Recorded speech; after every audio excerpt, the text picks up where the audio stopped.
Live from Television City in Hollywood, brought to you by Chrysler Corporation, maker of these 5 great cars. Plymouth, Dodge, DeSoto, Chrysler, and the exclusive Imperial. Only Chrysler Corporation brings you the Forward Look. And now, Chrysler Corporation presents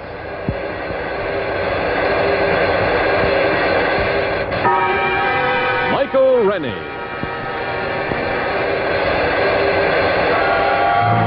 Cedric Hardwicke.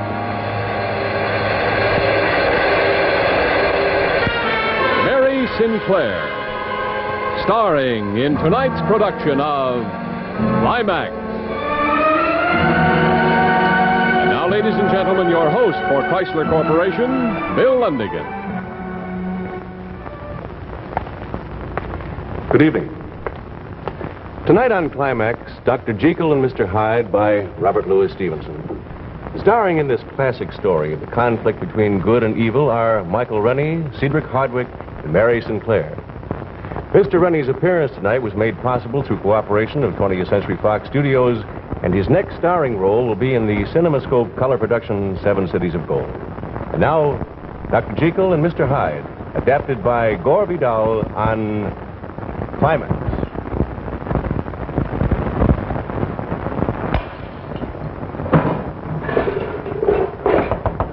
Dr. Jekyll! Dr. Jekyll, are you all right? Go away! Please, sir, let me in. Go away!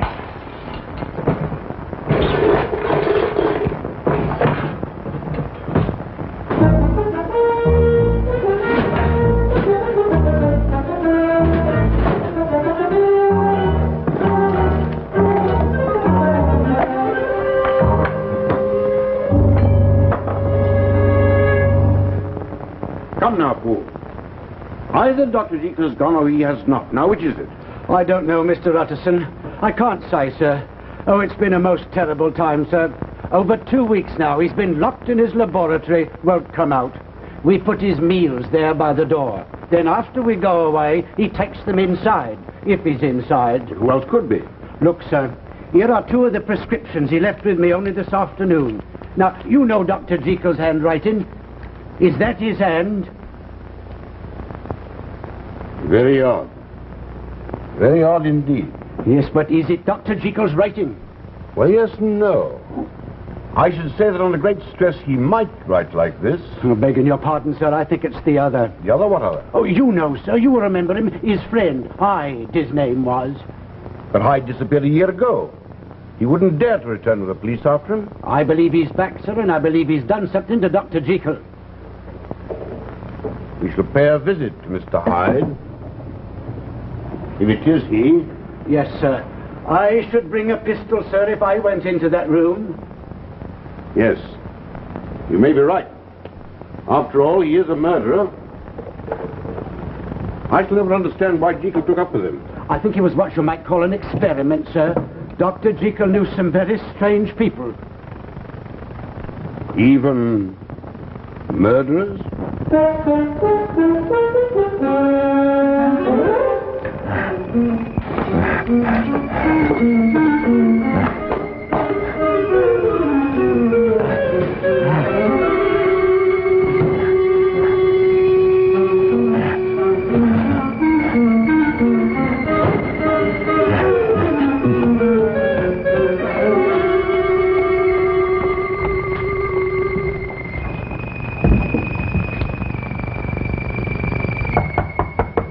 I say there, Jekyll, are you inside?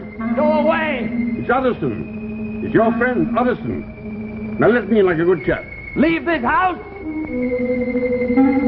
That's not Dr. Jekyll's voice. I was right, sir. There's someone else in there. You think it's Hyde? Sounds like him.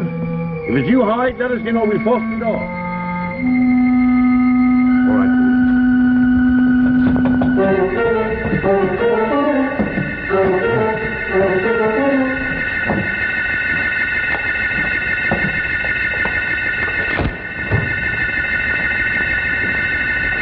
All right now. Where are you? He's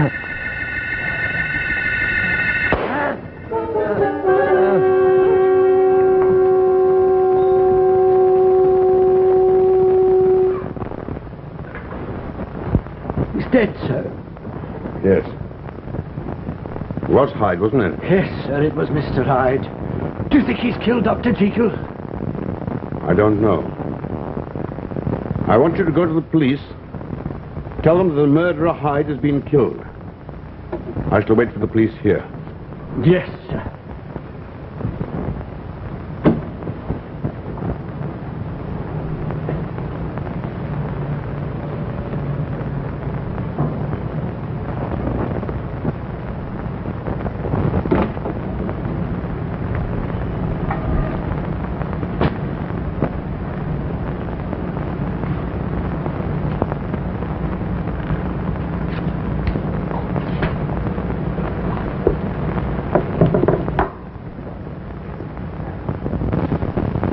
George Utterson, Esquire. To be opened in the event of my death or disappearance. Henry Jekyll.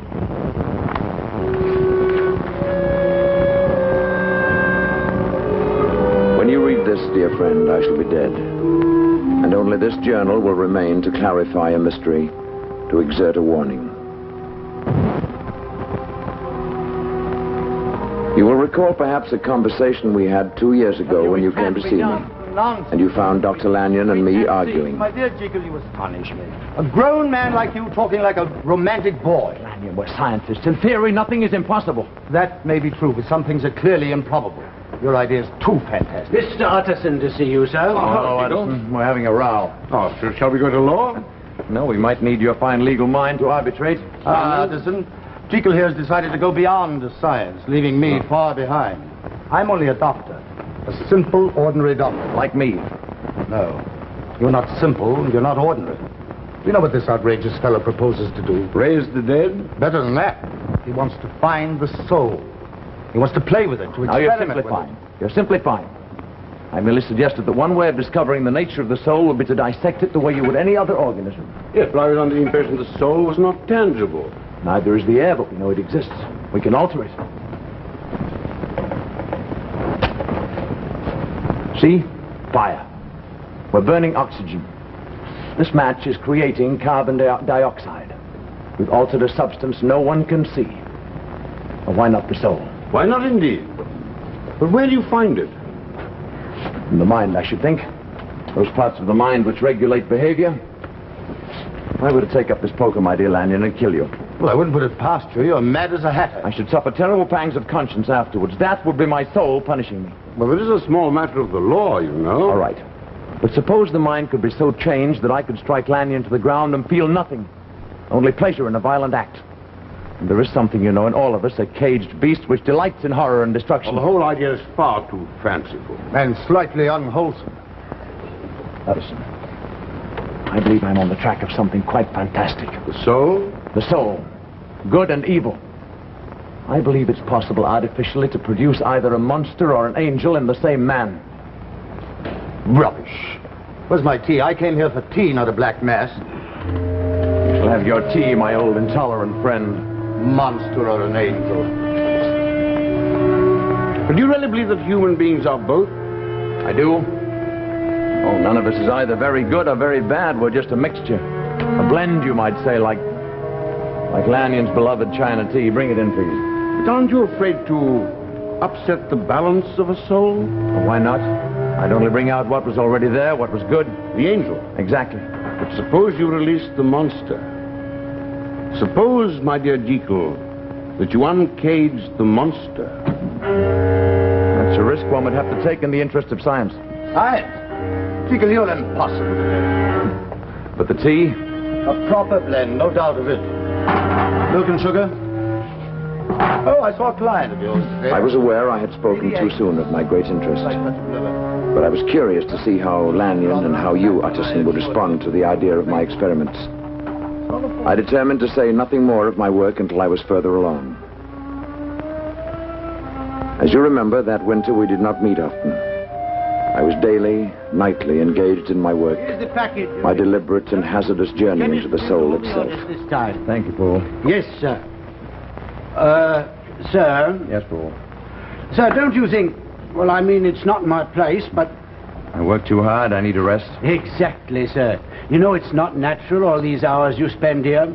Only today, Dr. Lanyon called, and much put out he was, too, when you wouldn't receive him. Well, Paul, I'll make you a promise. Either I conclude my experiments this week, or I give them up altogether. Oh, thank you, sir. It would be a great relief to us all. The staff's fair enough to be settled. I had no idea when I made Poole my promise that success was at hand. After months of tedious experiment, I had found almost by accident the proper substances which, combined, had the power to split the soul in two. The basic preparation involved a solution in which certain salts were combined and balanced. On this occasion, I added to them one of the new powders brought to me by Poole.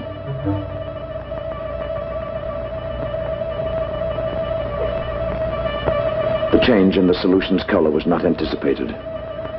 For a moment, I hesitated. I had been my own guinea pig from the beginning. I had tried on myself all the formulae which had failed. Now, if I was to succeed, did I dare take the consequences of my extraordinary act? I paused, uncertain, for a single heartbeat.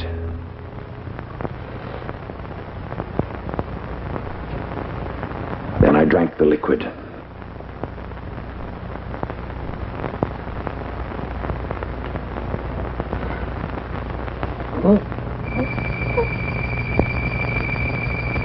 For a moment, I thought I was dying, sinking into oblivion.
It was then I saw with horror what I had become. I had released not the angel from my soul, but the monster from its pit.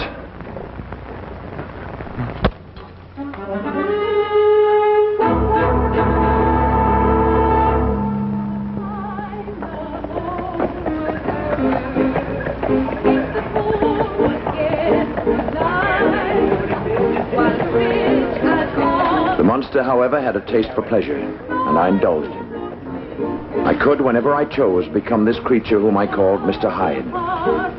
As time passed, I found a strange enjoyment in transforming myself from Jekyll to Hyde. By day, I was the good, kind Dr. Jekyll. By night, I was someone else. A strange, a violent creature. I was the wicked Mr. Hyde. Get out.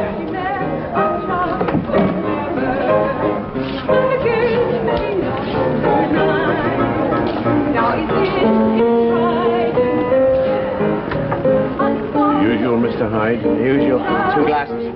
Yes, sir.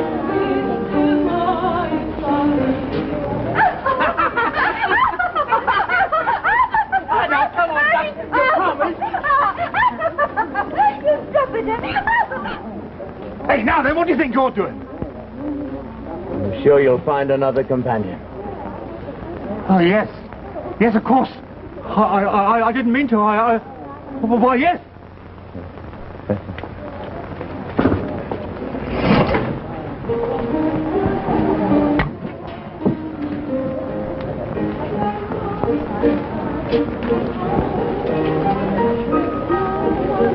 Why don't you sit down, my girl?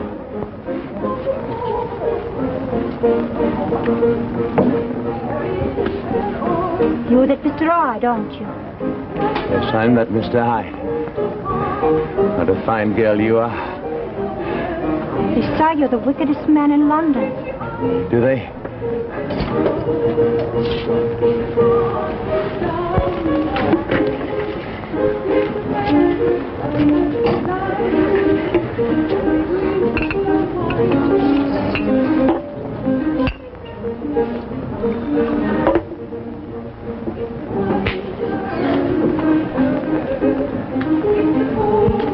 How wicked do you think I am? Oh, I don't know. But you're awful cheeky pulling me over here like this. Away from a gentleman friend. But you're glad you're here, aren't you, my girl? Ask me no questions, I'll tell you no lies. Why don't you come a little closer? I'm not sure I want to. Come here. Here now. None of that. I'm not what you think. And it's a public place.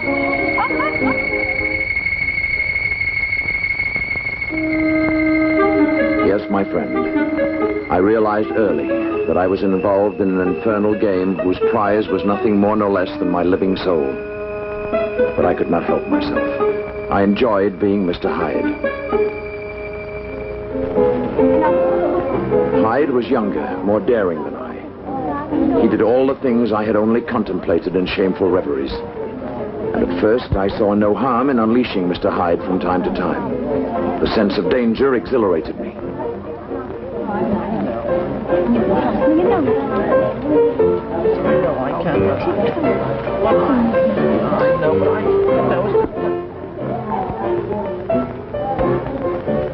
So it's Mr. Hyde. Come back to us. All right, my girl, let's go.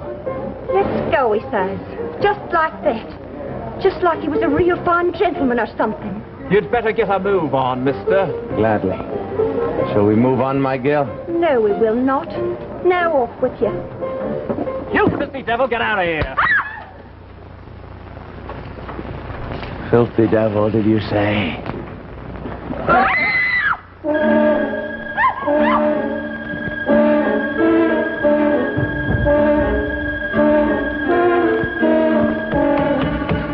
All right, what's going on here? That man Hyde. He tried to murder Miss Bella. He ran out down there, down the alley. Come on.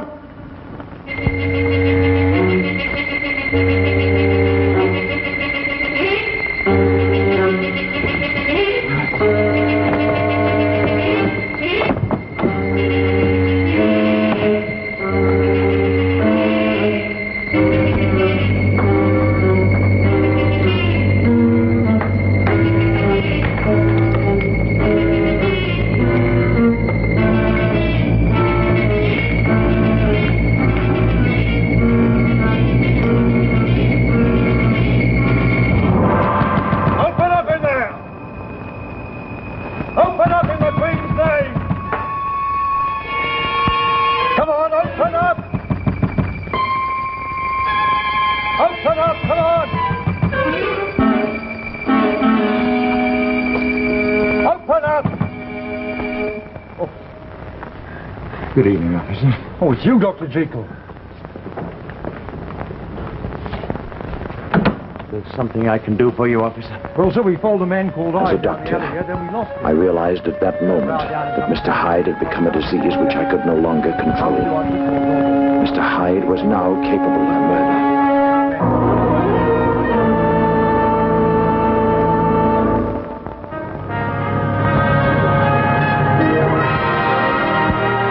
In just a moment, we'll return to the second act of Dr. Jekyll and Mr. Hyde. And now your host, Bill Lundigan. Each week, Art Gilmore announces at the start of Climax, live from Television City in Hollywood. Well, I thought that you might get a kick out of seeing Television City live from Hollywood. And here it is, Television City, live from Hollywood. And incidentally, when you think of Hollywood, you think of pictures.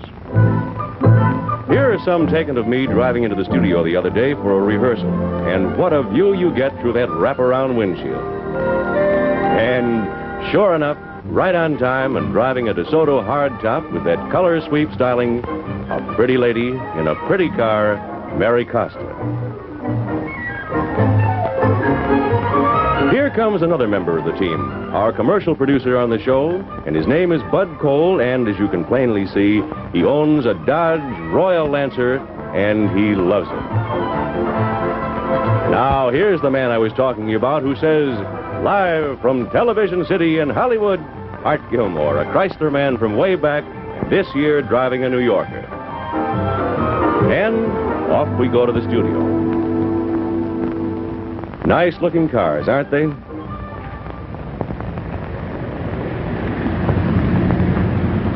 Hi, Mary.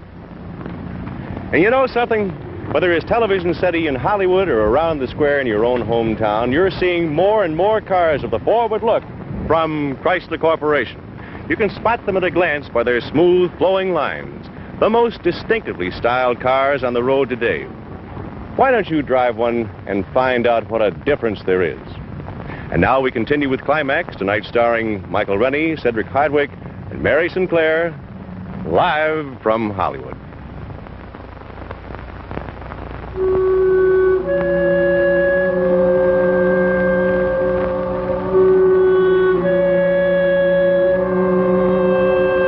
I vowed that never again would I take that potion which every fiber of my body now craved.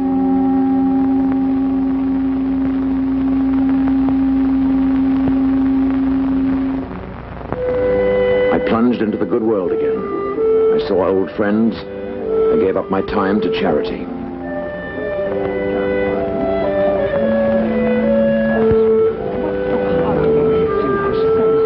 But I realized that should I ever again become Hyde, I might not be able to return in safety to my own house, especially since the suspicions of the police were already aroused. I should need an ally. Someone who would keep for me the potion I needed to restore myself from Hyde to Jekyll. Lanyon. Ah, Jekyll. I decided that Dr. Lanyon, in his innocence, was the man. I gave him a package containing the potion, and I asked him to give it to a Mr. Hyde should that gentleman ever call. He'd only come to you if I was inaccessible. Well, all this seems to make very little sense, but I'll give it to him, of course. When does he have to call? Never, I hope. Confess now, dear Dr. Jekyll. Your ears have been burning, haven't they? Pleasantly, I hope. I've been telling Lady Agnes that you work far too hard. Oh, yes, indeed. We must... Suddenly, like a black cloud across the sun, their faces grew dim. Their chatter like the noise of starlings, and I knew I could not endure them for another moment.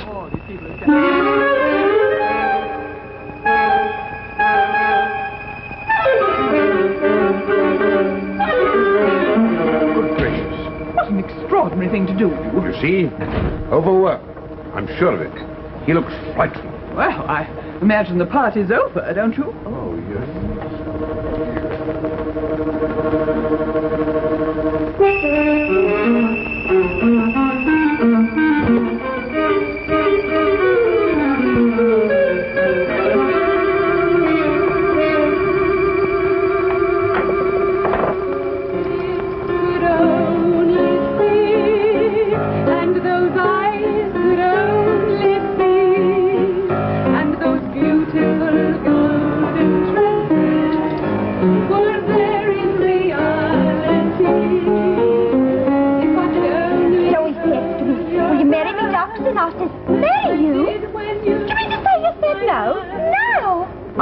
out of your silly mind. I thought at first he was fooling me, till he takes me straight to meet his old mum.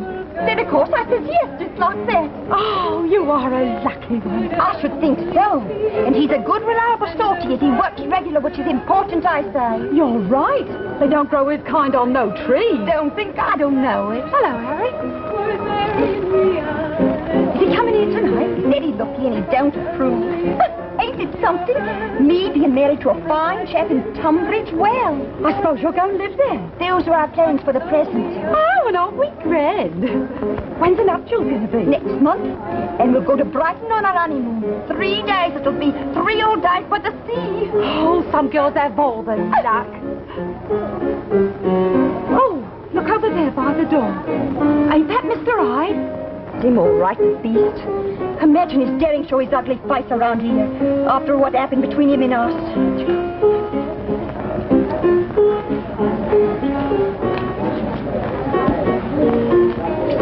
Smile, my girl. Aren't you glad to see your old friend? This girl's no friend of yours, so just find somebody else to bother. But I want to bother you, my girl. I'm sure you've missed me.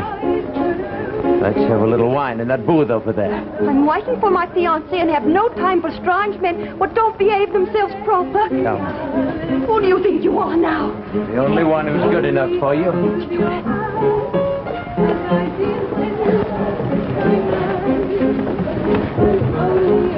Some poor fool's making an honest woman of you. Don't talk to me like that. You like being talked to that way. Your man doesn't know how to talk to you. I do, but your man doesn't. No. Please, Mr. Hyde. Please, I can't stay here with you. You stay here with your friend, your only friend. Please, Mr. Hyde, I've got to go. You don't like me? Oh, I do. I like you. I do like you, but the girlfriend's wife, and she's over there expecting. You'll not leave here till I say you can. You and I are going to see a great deal of each other from now on. Oh, I'm so glad you're here. Where's my girl? She said she'd be here tonight. She was waiting for you. Then he came in, Mr. Hyde, and they're sitting over there. Oh. So he came back, did he? But he's going to get taught a lesson. Do be careful. Quickly. Here I am over here talking to Mr. Hyde. No, Mr. Hyde, I really must Sit down, my girl. She's going, Hyde. Go away. Listen, you're going to get a good thrashing, and I'm going to give it.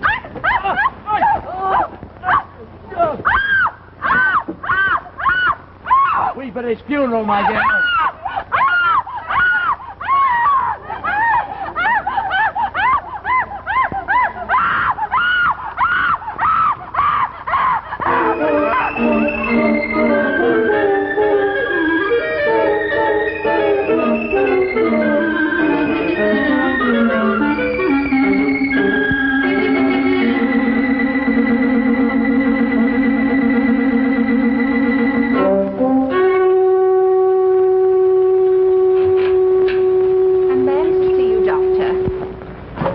Boyfriend? No, sir.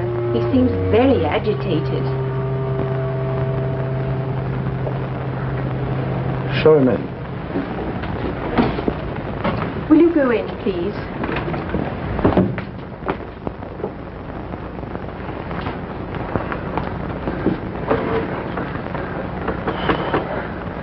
You, Mr. Hyde. Give me the package. I shall do no such thing. You, sir, are a murderer. It is my duty to report you to the police. Get that package.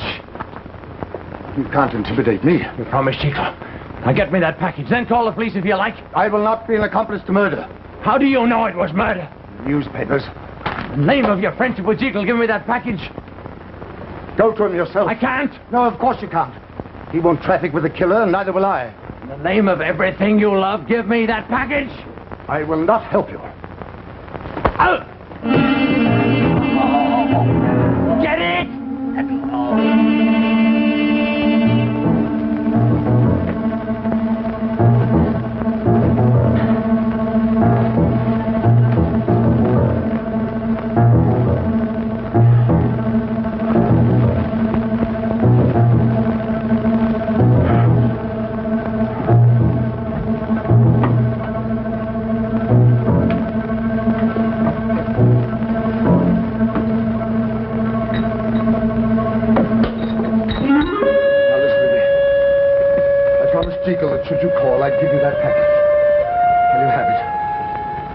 please go.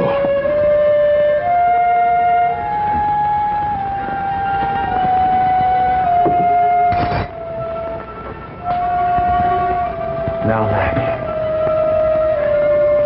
you who have always had such narrow views, you who have always derided my theories, behold.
Jekyll. Help me, Lanyon. Is this witchcraft? No, Lanyon. Science. The blackest magic of all. I've gone mad. This is a dream, a nightmare. No, it's true. I am Dr. Jekyll. And I am Mr. Hyde. I can't believe it. You've seen it. What have you done, then? Fallen into the pit. You are a murderer. Yes, Mr. Hyde killed a man last night, and I am a murderer. Who are you? How can you be two men? Remember when it started, Lanyon? Remember what I told you? That each man is both a monster and an angel. Through science, he could be either. I succeeded, Lanyon. I uncaged a beast, a horror. Surely once you did this thing, it was enough. Thought so, but I couldn't stop it. Tried, but I couldn't. Lanyon, there's something in me which craves to be Hyde, and I can't stop it.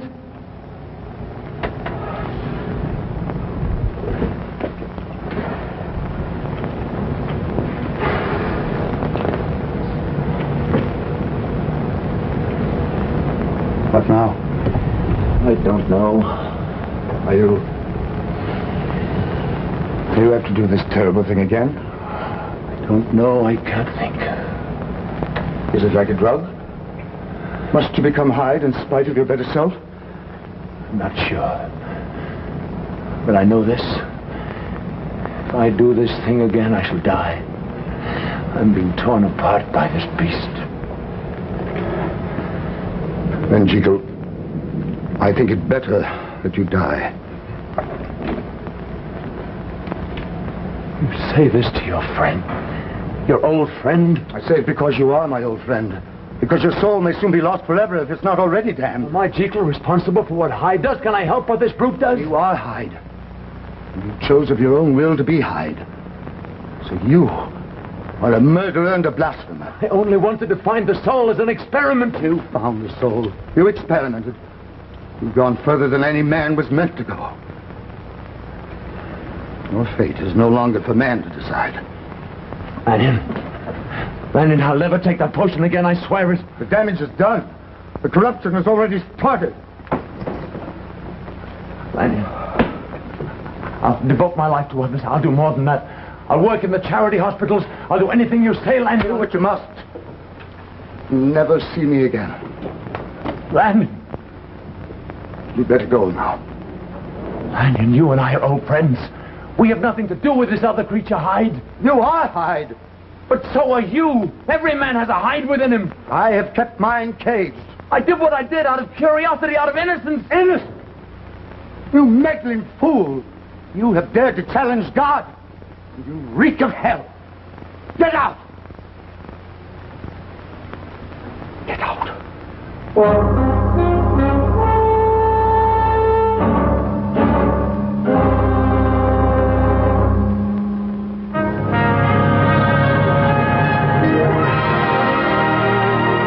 In just a moment, we will return to the third act of Dr. Jekyll and Mr. Hyde.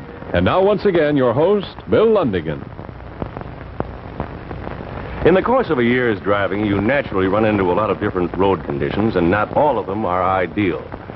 For example, here's the kind of driving that we all enjoy. We're on a wide, smooth highway. You're really rolling along with never a bump. But now and then, you're likely to encounter a stretch like this. And believe me, the going can get rough. So, Chrysler Corporation engineers decided to find a way to give you a ride that will be smooth on rough, rutted roads as well as on a boulevard. And here is the secret. This is an Oriflow shock absorber. It was developed by Chrysler Corporation exclusively for Chrysler Corporation cars. And it may look just like an ordinary shock absorber, but it definitely is not. For this unique Oriflow shock absorber is built to absorb more pounding and bouncing on a rough road like this than any other passenger car shock absorber in the industry. The Oriflow shock absorber literally soaks up the bumps, keeping your car level on its course and the ride soft, smooth, and beautifully controlled. We call it the Boulevard Ride. And believe me, that's the right name for it. You get a ride that's as soft and smooth as a feather bed. And here's a tiny tot enjoying to the full the ride of her mother's new Chrysler Corporation car. And there you have it. The smoothest, easiest riding cars on the road today, thanks to the only shock absorbers in the industry that give you a real boulevard ride. And right now is a wonderful time to buy a Chrysler Corporation car. You'll find your dealer is eager to arrange the best possible trade-in and best possible payments. So why not see him tomorrow? And now, we return to Climax.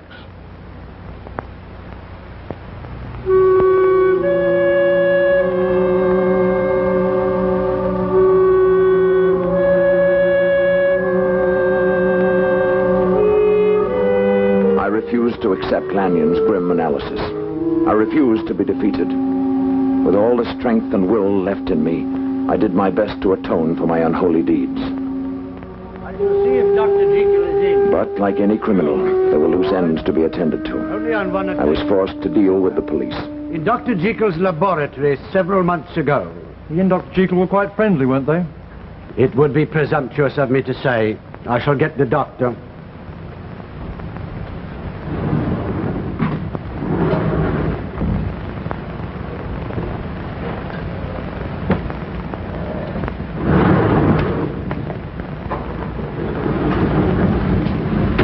Good evening, officer.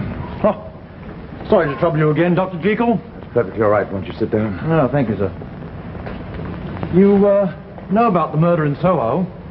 Yes, I read about it. We understand that Hyde was a friend of yours. Not a friend, no. But you were acquainted with him. Yes? Why didn't you tell me about this the night I first came to your laboratory? Because you never asked me. You simply asked if Hyde was concealed on the premises, and I said no, because he wasn't. You were not concealing him? No. And you're not concealing him now? No, I am not. You may search the house.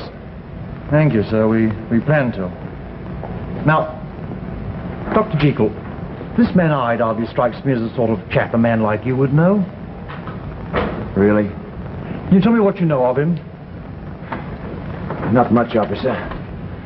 You see, I do a certain amount of research into the criminal mind. I use Hyde as an experiment, as an example.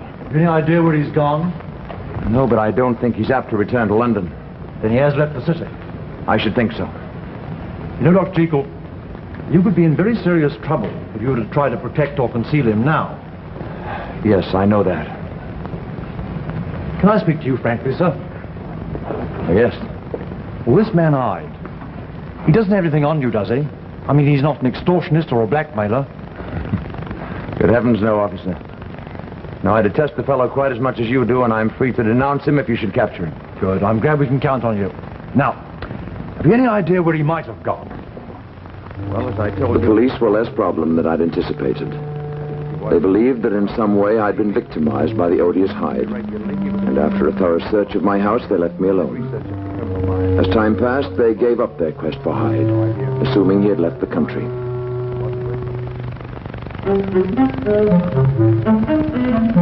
I destroyed all my drugs and compounds to safeguard myself against all relapse.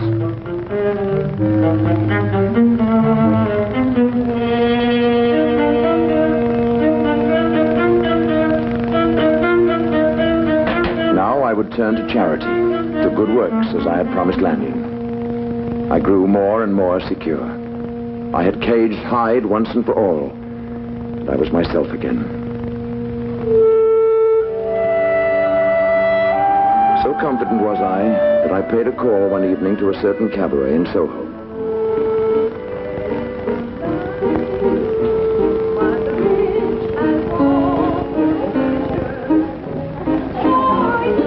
But I can't see you, Ellen. I thought you were back here.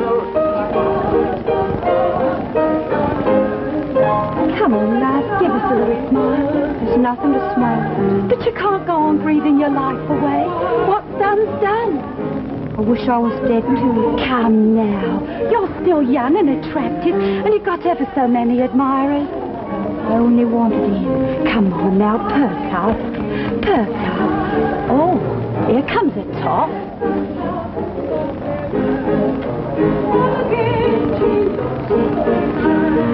He's coming over this way. I think he's going to come and talk to you. You mark my words. Good evening. Good evening. Excuse me, I'll just go and join my friend. May I sit down? Suit yourself. You're not waiting for anyone? No, I'm not waiting.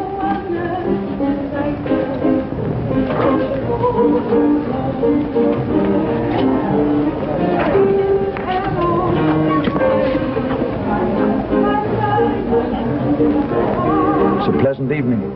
Yes, a pleasant evening. I'll wait a champagne. Yes, sir. You're the girl who was fiancée. I had come partly out of curiosity and partly out of a desire to make amends. To help in some practical way this girl. Terrible experience. Whose life I'd ruined. And he fell dead. Right here in this room. Dead. We was to be married in 3 weeks' time. With a trip to Brighton on our honeymoon.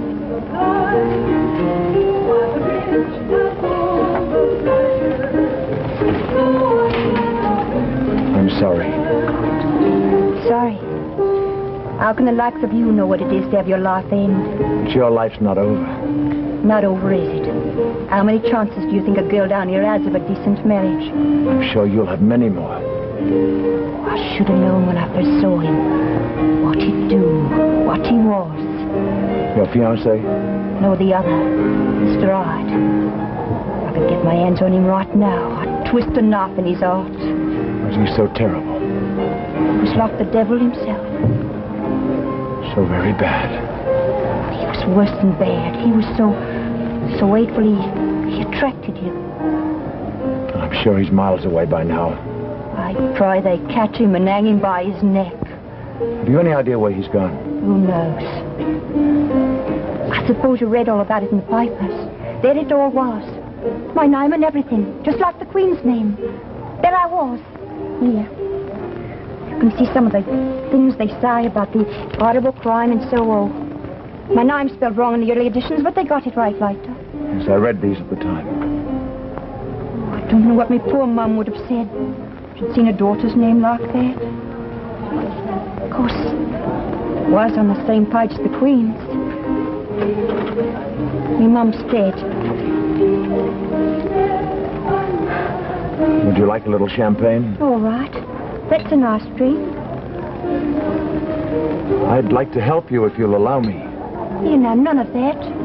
Why, I ought to know who you are. I'm just an idle philanthropist. Oh. That's different. But don't get no ideas about me, even if I was involved in a crime of passion.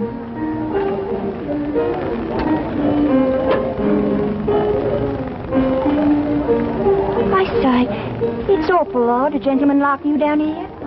Oh, well, you see, I'm a doctor. I do charity work in these parts. Oh, that explains it.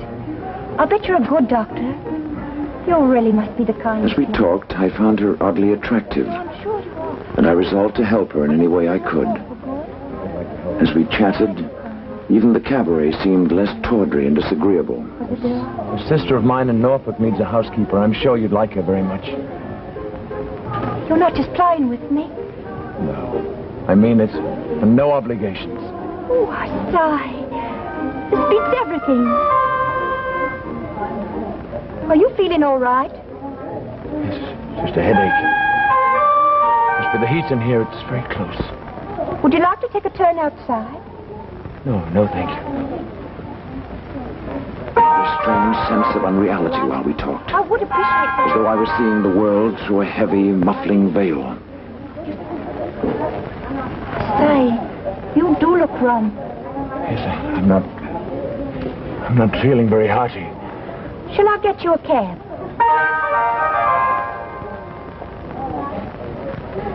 Yes. We'll take a drive, my girl. What did you say? You heard. You sounded just like him for a moment. You frightened my girl.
Thunderbolt had struck.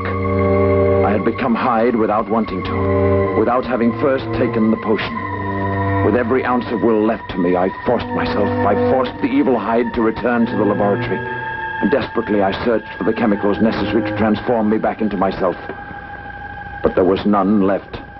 All had been destroyed.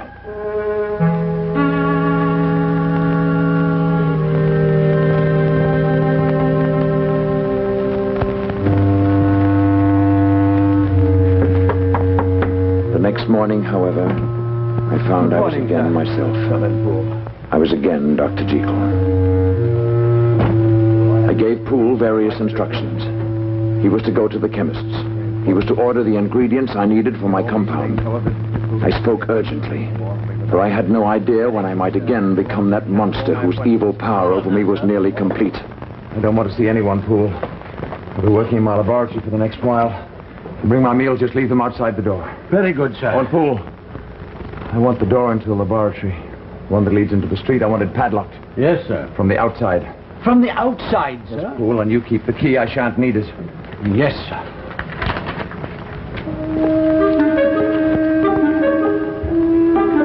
I took every precaution to keep the monster caged, at least within the house. So far, I have. Though the nightmare is now becoming more than I can endure. I no longer know which I am, Jekyll or Hyde.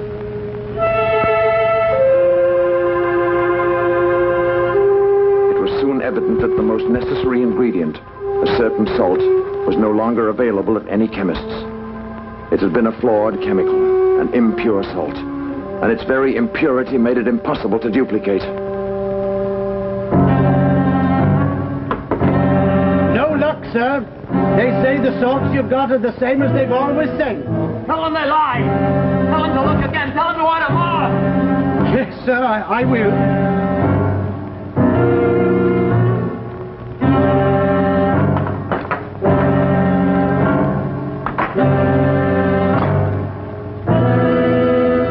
I have known now for some days that I shall never leave this room alive. I have given up all hope. My life is now a battleground where good and evil are at war, and the victory of either one will mean my death. So great has been my sin.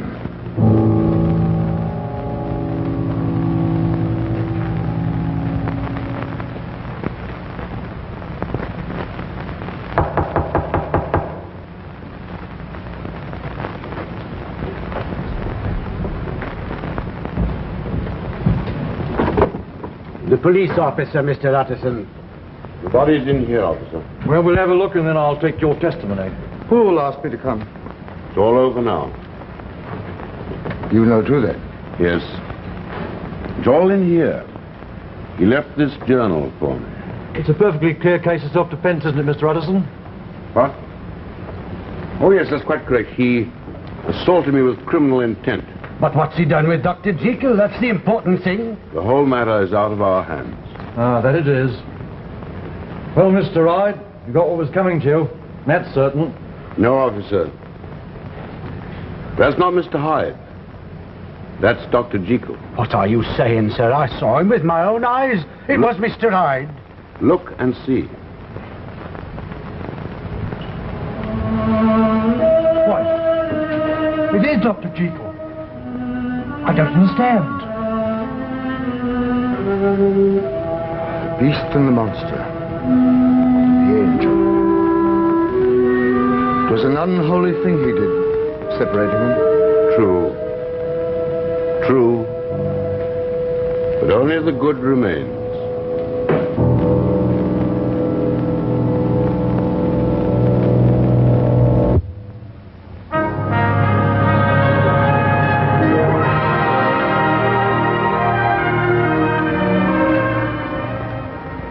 We've arranged a rather unique fashion show for you this evening.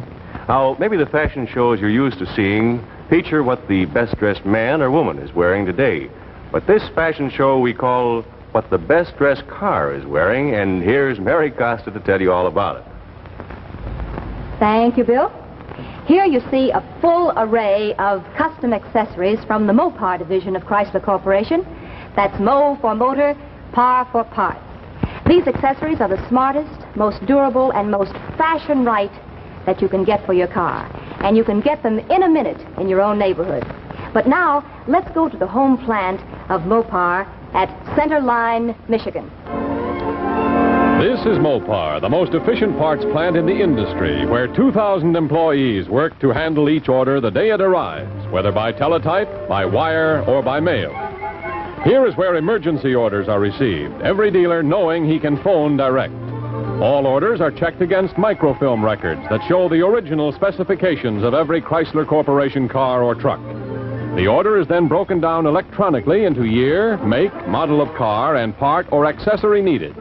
After this, the order is taken to the pneumatic tube system to be instantly whisked to a clearing center in the plant called Grand Central. Every order must arrive here and then be routed by skilled operators to exactly the right point in this vast warehouse that covers almost 1 million square feet. An important division of Chrysler Corporation, Mopar serves your car needs from coast to coast. To handle your demand nationwide, over 100 truck and freight car loads of parts and accessories leave Mopar daily. And of course, the best part is you can get these custom fashion-wise accessories and factory-approved parts at your dealers, at service stations, and at thousands of general garages all over the country. And in every case, Mary, you can be sure that every Mopar part or accessory is designed and built to the same rigid specifications and the same high standards of quality as the cars themselves.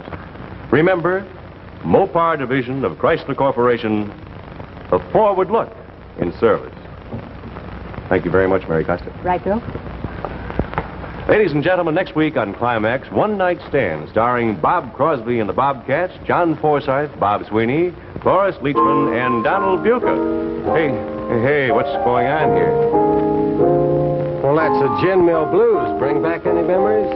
It isn't my old Marine Corps friend, Bob Crosby. Semper Fi, Bill. Semper Fi to you, too. And incidentally, speaking of the Marine Corps, don't I remember that one time back during our Marine Corps years, we were in the Russell Islands on Benico, wasn't it? That's right, right out of Bububu. And I asked you if you were ever going to get back together with the original Bobcats. Pretty tricky, Willie, to tell the folks out there that we are next Thursday on this same show, the Bobcats 15 strong. And, Bill, I'm very, very complimented to have, playing the part of Joe Sullivan, our piano player, the wonderful, wonderful actor, John Forsythe. John? Hi, John. Come on in, join us. Hi, Bill. Thank you for those kind words, Brother Robert. Met him. You know that I was just telling Bob this afternoon. What a real treat this is for me to play this show. Because first of all, Bill, I've always been crazy about jazz. And secondly, because I think this is a true and completely different kind of a story about the men who make music. Well, it sounds to me as though we're really going to have an excellent show next week. Well, I certainly hope so, and I hope the folks out there are going to like it. We're going to play Little Rock Getaway, Gin Mill Blues. Say, Rob. Yes, sir. Let me ask you something, will you? Who do you think we ought to get to play the part of Bob Crosby?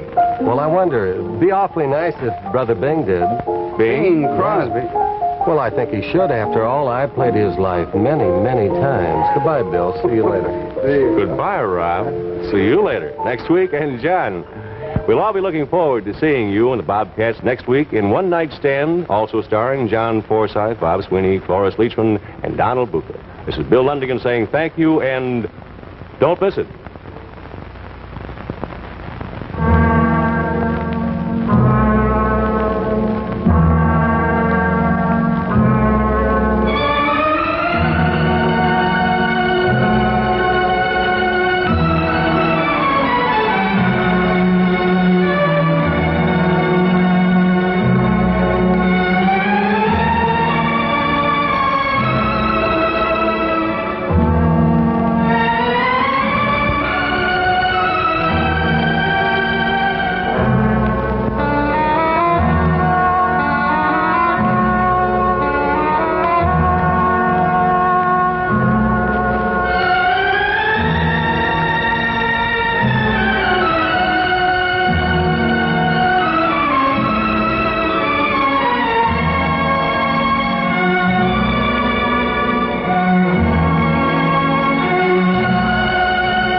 Climax has been brought to you by Chrysler Corporation, maker of these 5 great cars.